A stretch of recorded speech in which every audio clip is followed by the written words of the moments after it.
صبح سورج کی چمکتی کرن آہل کے چہرے کا طواف کر رہی تھی۔ فوراً اس کی آنکھ کھلی تھی۔ معمول کے وقت کے مطابق تھوڑی دیر ہو گئی تھی۔ اس نے ذرا سی گردن موڑ کر بے سود سوئی مچھ پر ڈالی تھی۔ لبوں پر ایک خوبصورت مسکراہٹ مچل گئی تھی۔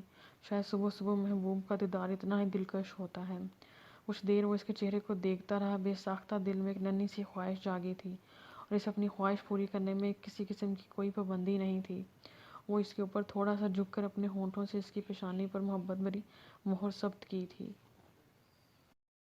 اس وقت موش اگر بے خبر نہیں سوتی تو ضرور تھوڑا سا ویویلا مچاتی، لیکن نیند اتنی گہری تھی کہ آہل کی اس حرکت کو دیکھنا ناممکن تھا۔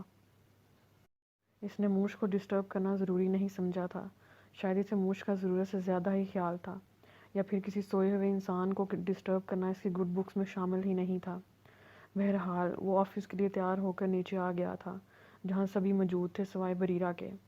مدھم لہجے میں سلام کر کے وہ چیئر پر براجمان ہو گیا تھا۔ آہل آخر ایسا کب تک چلے گا؟ جاوید صاحب بے حد سنجیدگی سے آہل کو دیکھ کر پوچھ رہے تھے۔ کیا؟ میں سمجھا نہیں، آہل نے چونکتے پوچھا تھا، کیونکہ اس کی سمجھ سے باہر کی بات تھی۔ ڈیڈ کس سلسلے میں بات کر رہے ہیں؟ موش کے بارے میں بات کر رہا ہوں میں۔ وہ تمہاری بیوی ہے، اگر تمہیں یاد ہو تو۔ اسے اس طرح سے قید کر کے رکھنے سے تمہیں کیا خوشی میسر ہوتی ہے؟ ذرا وضاحت کرنے کی تکلیف کرو گے؟ جاوید کا لہجہ سنجیدگی سے بھرپور تھا۔ آہل کی حرکتوں سے وہ کافی پریشان تھے۔ انہیں موش کا خیال تھا کہیں اس کے ساتھ کوئی زیادتی تو نہیں ہو رہی تھی۔ ڈیڈ، آپ کی بہو مجھے کتنا خوار کرتی ہے، کتنا تنگ کرتی ہے، کیا بتاؤں؟ آہل محض سوچ کر رہ گیا، زبان سے کچھ نہیں کہا۔ ڈیڈ، میں کوشش کروں گا آئندہ آپ کو ایسی شکایت نہ ہو، آہل نے مسکرا کر انہیں یقین دلایا تھا۔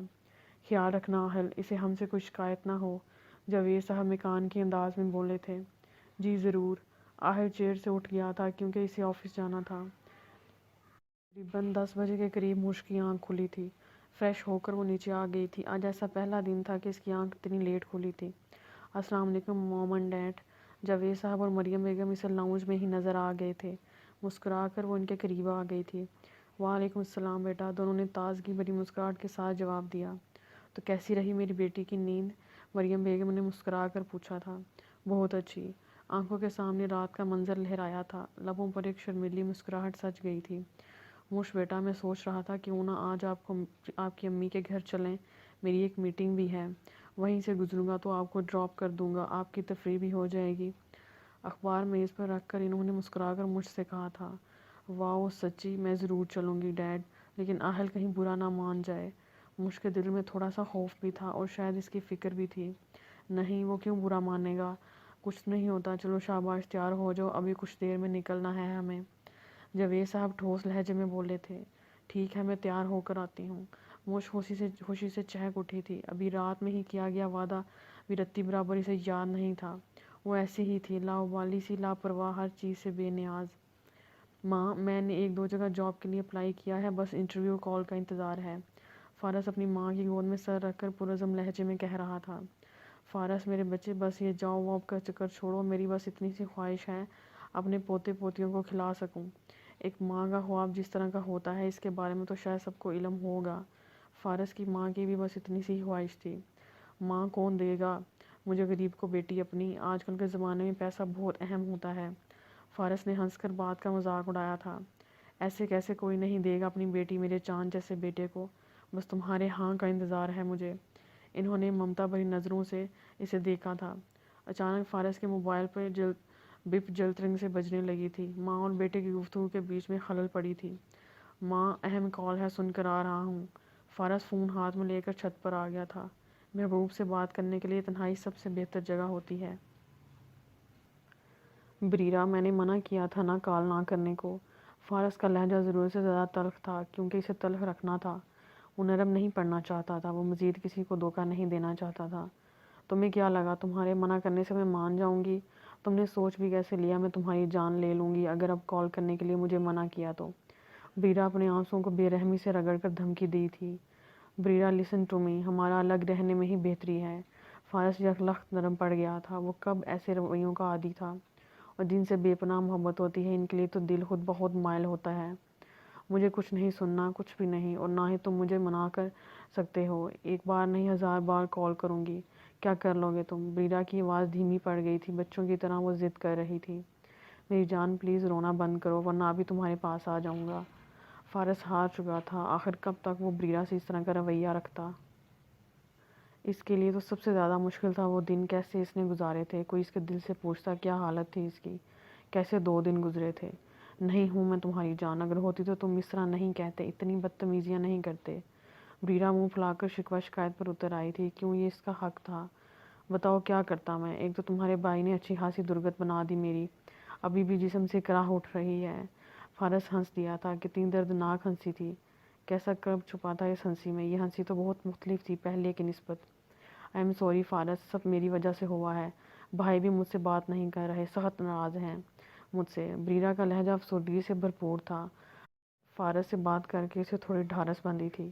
ہاں تو کیوں نہ ہو ناراض، تم نے اسے اس کا لاڈلا اور پیارا دوست جو چھین لیا ہے۔ فارس کا کہکہ بھی ساختہ تھا، جیسے کچھ ہوا ہی نہیں تھا۔ تمہیں مذاق سوجھ رہا ہے فارس؟ بریرا برا مان گئی تھی۔ مذاق کیوں کروں گا، حقیقت بتا رہا ہوں۔ فارس اب شرارت پر اتر آیا تھا۔ فارس بھائی کیسے مانیں گے، وہ مجھ سے ناراض ہیں، ان کا موڈ بہت خراب ہے۔ بریرا اہل کی جانب سے قدرے پریشان تھی، اسے ڈر تھا، لگ رہا تھا نہ جانے کب تک ایسا چلے گا، بھائی مانیں گے بھی یا نہیں۔ اس کا تو مجھے کوئی علم نہیں، لیکن میں بتا رہا ہوں اب میں اپنی ہڈیاں توڑوانے کا رسک بالکل بھی افورڈ نہیں کر سکتا۔ فارس نے ٹھیک ٹھاک افسوس کا مظاہرہ کیا تھا۔ جب بھی بولنا فضول ہی بولنا۔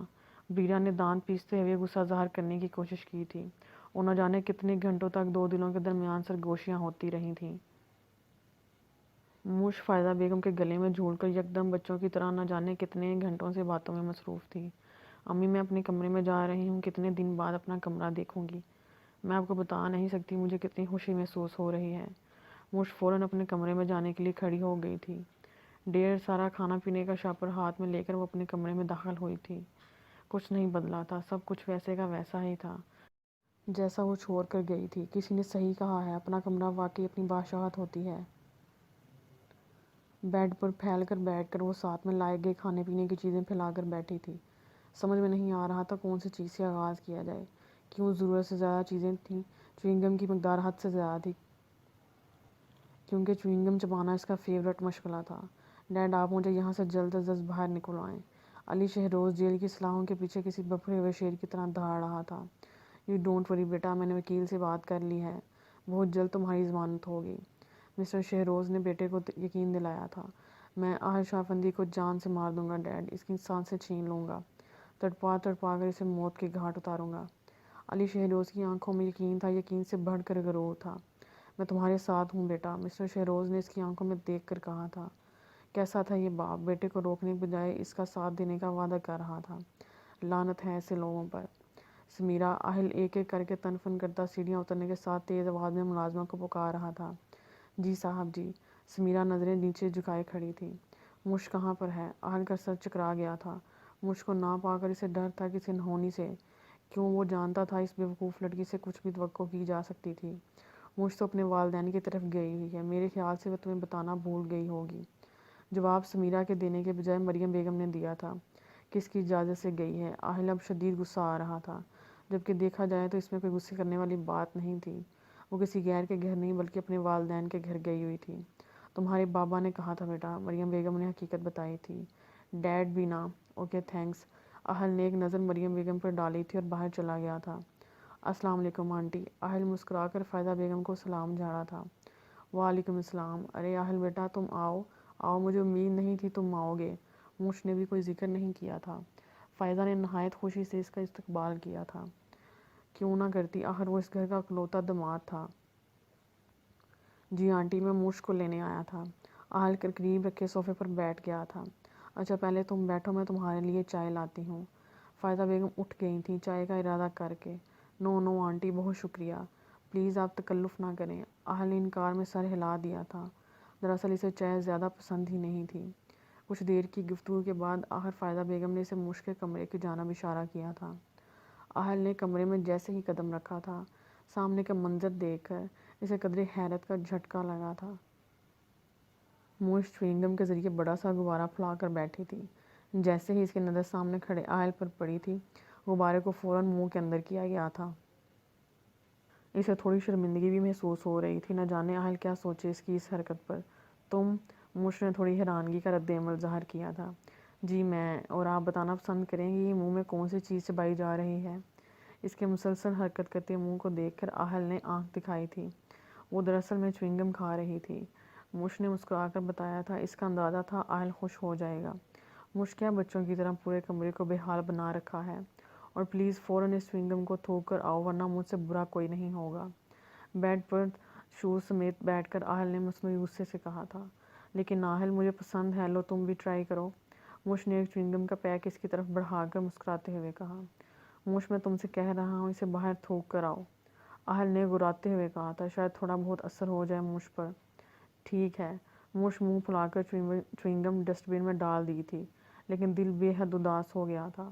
ابھی تو اس نے چوئنگم کا خوب اچھے سے مزہ بھی نہیں لیا تھا، اور یہ ساری چیزیں کون کھائے گا؟ آہل کا اشارہ بیڈ پر پھیلی دیگر چیزوں کی طرف تھا، جو ایک انسان کے حساب سے بہت زیادہ تھیں۔ یہ سب میں کھاؤں گی؟ موش نے اپنی جانب اشارہ کیا تھا، جبکہ سچ تو یہ تھا کہ موش کھانے پینے میں حد سے زیادہ کاہل تھی، جس کا اندازہ آہل کو بخوبی تھا۔ موش دوپٹہ کہاں پر ہے تمہارا؟ آہل اس کا نیلے رنگ کا دوپٹہ دیکھ کر بولا تھا، جس کا ایک حصہ زمین پر تھا اور ایک حصہ بیڈ پر تھا۔ یہ نہیں تھا کہ آہل شاہ افندی اس کے اوپر پابندیاں لگا رہا تھا، وہ صرف اس کو احساس دلانا چاہتا تھا اس کی اتنی لاپرواہی صحیح نہیں تھی۔ آج تو چل گیا کیونکہ اس کا شوہر تھا، اس رازداں تھا، اس کی عزت اپنی عزت سمجھنے والا تھا۔ لیکن اگر اسی جگہ کوئی اور شخص ہوتا تو وہ کس نظر سے دیکھتا؟ کیا نیت ہوتی اس کی؟ دوپٹہ یہ رہا۔